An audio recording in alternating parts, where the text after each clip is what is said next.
গতকালকে দৌলতদিয়া সদরঘাটে যে অনাকাঙ্ক্ষিত ঘটনাটি ঘটল, সত্যি একটা হৃদয় বিদারক ঘটনা।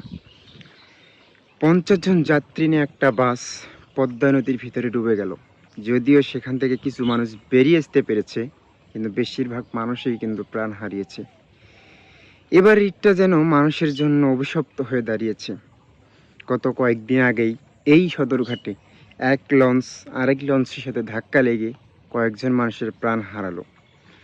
আবার গতকালকে যেই বাসটি তার নিয়ন্ত্রণ হারিয়ে পদ্মা নদীর ভিতরে ডুবে গেল, জানি না সেখানে কতজন মানুষ মারা গেছে, এর দায়ভারটা আসলে কে নেবে? এই যে কিছু অশিক্ষিত মূর্খ অযোগ্য ড্রাইভার যেই গাড়ি চালায়, শুধুমাত্র তাদের ভুলের কারণেই এই সাধারণ মানুষের জীবনগুলো আজ এভাবে ঝরে পড়ল। এই পরিবারগুলোকে সান্ত্বনা দেওয়ার মতো ভাষা এই মুহূর্তে কারোর নেই। এখনো পর্যন্ত উদ্ধার কাজ চলছে।